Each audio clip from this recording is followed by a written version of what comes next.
Hey, listen up. Congressman Adam Smith of Washington State has something that you need to hear. It is time for Donald Trump to be removed from office. I don't say that lightly, but Republicans, either in Congress, in the cabinet, something has to be done. The president announcing that we are going to take over the Strait of Hormuz, putting aside for the moment that that's completely impossible, not something that we're capable of doing. It's illegal.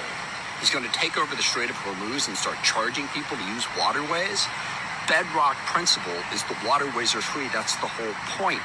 We've got ICE agents murdering our people all across the country. Trump is doing nothing. And now on Thursday night, he's going to give a speech talking about election interference. This is an authoritarian takeover of our government. He is jeopardizing citizens' lives. He is jeopardizing global stability. And it is all so unhinged. It is almost impossible to watch. Look, I don't love impeachment as a strategy. I voted to impeach Trump twice. Neither time did it work out particularly well. But we have to make the case that Donald Trump has completely lost it. Not only is he pushing an authoritarian takeover of our country, but we have to question his sanity if he is launching us on a path to try and take over the Strait of Hormuz and charge tolls. Republicans, speak up. Stop this madness. Someone needs to protect our country, and we can't do that until Donald Trump is out as president. I completely agree with Rep. Smith. However, I would argue that Donald Trump should have been removed long ago. The cabinet should have invoked the 25th Amendment. They were never going to do that because they were all in with his fascist plan, right? They're going to weekend at Bernie's him all the way to the very end, even though they know that he's demented as fuck, right? Republicans in Congress could have brought articles of impeachment and voted to impeach, convict, and remove Donald Trump more than 36 times. He's committed something like 36 impeachable offenses in just a year and a half. And yet Republicans have not only turned a blind eye to that, they've not only failed to do their duty by the Constitution and their constituents, by the American people, they're willing collaborators with what Trump is doing. They're willing collaborators in the destruction of democracy. Republicans are a fascist party. So while I greatly appreciate Rep. Smith, right, speaking truth, right, saying what needs to be said, I don't think that that's a compelling message for his Republican colleagues. When is the line too far for them? Are they ready to try and subvert the midterms? Mike Johnson is all fucking in on subverting the midterms. The Speaker of the House is 100% in because he wants to create a Christo-fascist theocratic state in the US, and he thinks he can use Donald Trump to accomplish that goal. These guys have no intention of having a democracy. They never did, and now they see their pathway to have a full-on fascist state run by Donald Trump now, but then we're going to have this jockeying for, is it the theocrats, is it the Christo-fascists, is it the technocrat bros, all of these different factions who think that they're going to use Donald Trump to destroy democracy, and then they're going to supplant him. I don't think you can appeal to their consciences. One of the things yesterday that was so upsetting, I think, to a number of members of Congress, I saw Becca Balint talking about it, and I think Melanie Stansbury as well, was that in response to ICE gunning down 2 innocent men in the last week, and then we heard today that another gentleman was run over as he was attempting to flee from ICE and killed, the absolute silence from Republicans, the inhumanity of Republicans, the way that they are pretending that none of this is happening, or they're just like really, really okay with it. They're really okay with it. I was on a walk last night with my husband, and we were talking about the difference between people who've like drunk the Kool-Aid, people who are in the cult of MAGA, and they believe that Donald Trump is God's anointed. They believe that Donald Trump is an instrument of Jesus and he will fulfill prophecies, whatever. They're in a cult. They're in a fucking cult. Those folks versus people like Lindsey Graham, who are what you call willing collaborators, voluntary collaborators. They know what Donald Trump is. They know he is corrupt and evil. They know that he is a PDF file. They know what's in the Epstein files. They know what he's done. They know about his corruption, his graft. They know about how despicable he is. They know how inhumane he is. They know that he's demented. They know that he's a malignant narcissist. They know all of it. They know all of it, and they don't care. They don't care. There is no line in the sand for them. There are no moral scruples for them. They look at Donald Trump. Lindsey Graham looked at Donald Trump and said, I can profit from that guy. I can get more powerful and more rich and more comfortable and I could hurt the people that I don't like, I could do that through Donald Trump.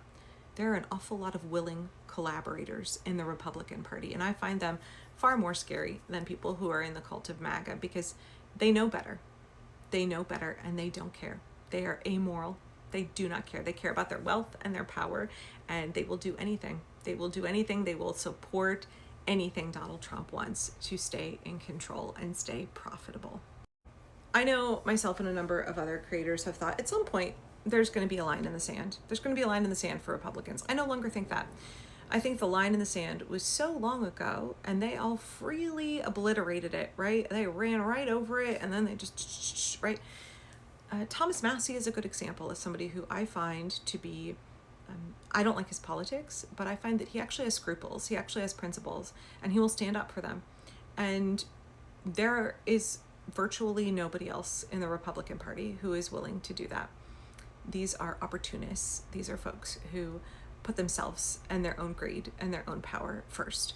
And I don't think any amount of appealing to their consciences is going to help. This is why I've been so frustrated over the last year and a half hearing my Congresswoman Maxine Dexter be like, my colleagues across the aisle, right? Amy Klobuchar and her like bawling, also fucking Kamala Harris too, and Cory Booker, like all of them bemoaning Lindsey Graham's death and being like, he was my friend and he did so much good and my colleague across the aisle. Who is that performance for? Cory Booker, Amy Klobuchar, Kamala Harris? Who is that performance for? Because it's not for Democrats. We don't need you to have this kind of revisionist history about who Lindsey Graham was. We don't need you to mourn him in public. So who is that performance for? Who benefits from you sobbing and, rending your clothes and sitting in sackcloth and ashes for Lindsey Graham? The establishment benefits, AIPAC benefits, the Republicans benefit.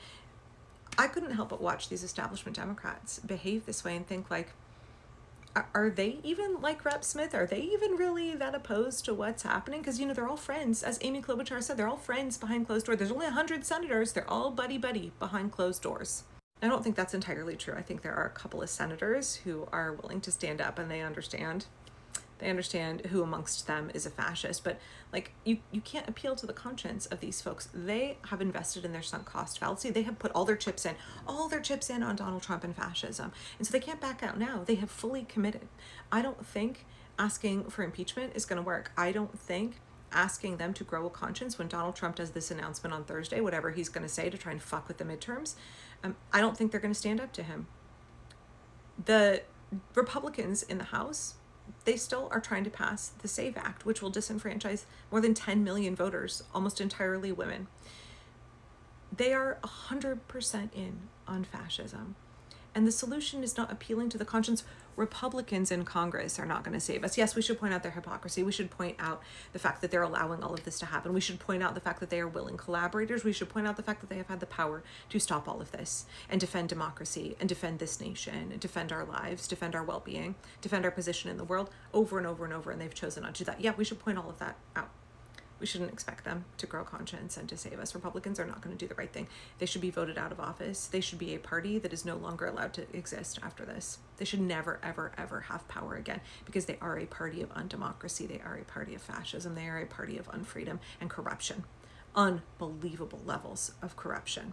So while I appreciate you, Rep. Smith, I think we should have more Democrats who are standing up to Republicans and demanding Republicans do the right thing, even though they won't, rather than seeing them, put out pieces about how amazing Lindsey Graham was, as Lindsey Graham aided Donald Trump in everything that he wanted to do. He was Donald Trump's biggest lapdog, biggest cheerleader. And to see folks who claim they're fighting for democracy speak positively of him, not just positively, but like wax affectionate about him, is so fucking offensive. Do you not understand who these people are? Democrats. Rep. Smith understands. There are plenty of members of Congress who understand the enemy within their walls. They understand that Republicans are hell-bent on dismantling democracy, and they're not going to grow conscience. They're not going to do the right thing. It's up to us to remove them. It's up to us to defend the midterms and make sure that we remove them through our rights as the American people at the ballot box. Yeah, if Republicans weren't fascists, if Republicans were doing their job, they would impeach Donald Trump. Don't think that we should count on them to save the day for us. It's up to us.